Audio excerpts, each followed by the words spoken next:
고난 너머에 더 큰 고난이 기다린다 할지라도 오직 하나님만을 신뢰하십시오. 여러분의 영혼의 시력이 회복되기를 마음이 없는 예배, 시청자가 아니라 우리는 예배자가 되어야 됩니다. 샬롬, 야훼 이레 하나님을 찬양합니다. 야훼 이레는 하나님께서 우리를 위하여서 준비하셨다입니다. 오늘 하나님은 여러분을 위해서 여러분이 필요한 모든 것들을 준비하셨습니다. 그 은혜로 살아가는 복된 날이 되기를 간절히 소망합니다. 함께 나눌 말씀은 고린도전서 14장 20절부터입니다. 형제자매 여러분, 생각하는 데는 아이가 되지 마십시오. 악에는 아이가 되고 생각하는 데는 어른이 되십시오. 율법에 이렇게 기록되어 있습니다. 주님께서 말씀하시기를 내가 방언을 하는 사람의 혀와 딴 나라 사람의 입술로 이 백성에게 말할지라도 그들은 나의 말을 듣지 않을 것이다 하셨습니다.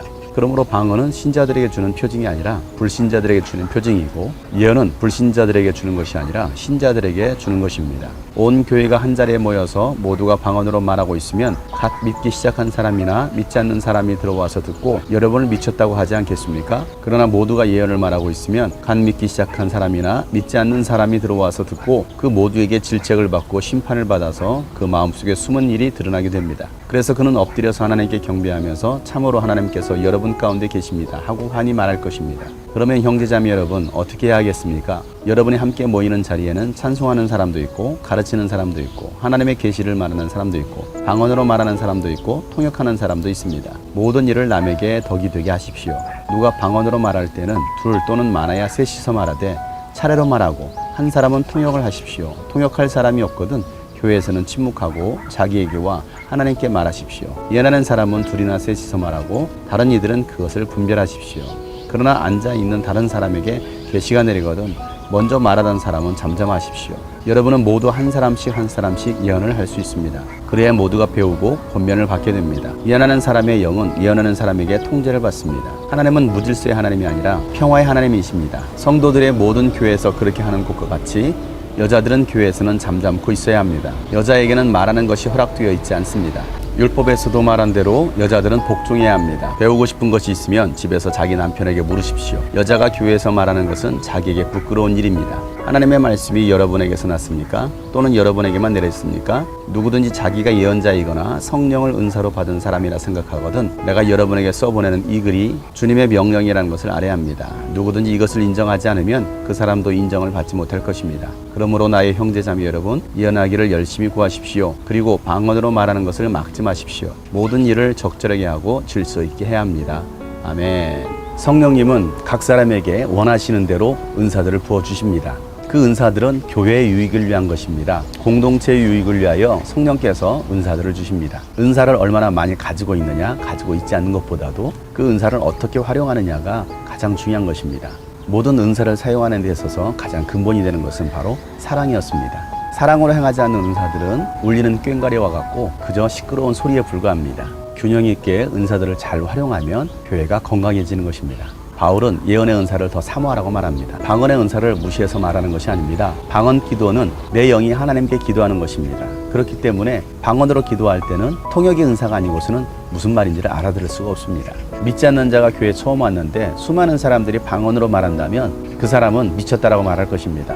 누가 봐도 못 알아듣는 말들을 사람들이 하면 정상으로 볼 수 없습니다.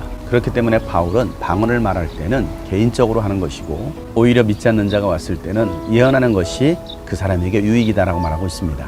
예언은 하나님의 음성을 듣고 하나님의 말씀을 선포하는 것입니다. 하나님의 말씀을 선포할 때는 믿는 자나 믿지 않는 자 모두가 들을 수 있습니다.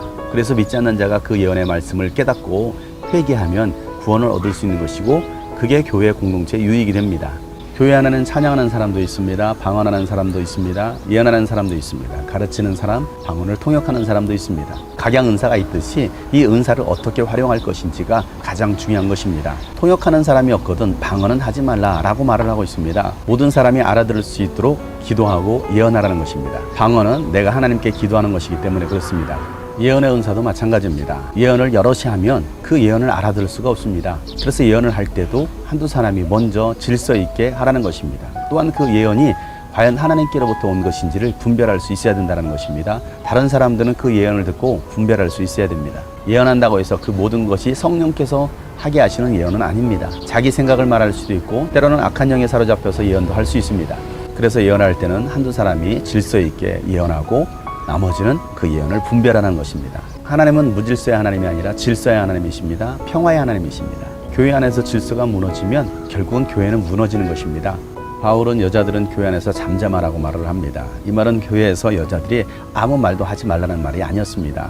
그 시대적 상황을 봐야 되고 또 고린도 교회 상황을 봐야 됩니다. 물론 율법에서 여자들은 성전 안에서 예언하는 것이 허락되어 있지 않았습니다.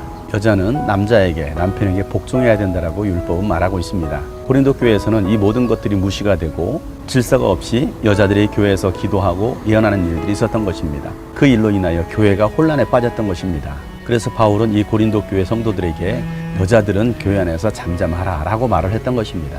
바울은 지금 교회 안에서의 질서를 말하고 있는 것이지 방언을 금지시키고 예언을 금지시키는 것이 아닙니다. 성령을 따라 질서 있게 하라는 것입니다.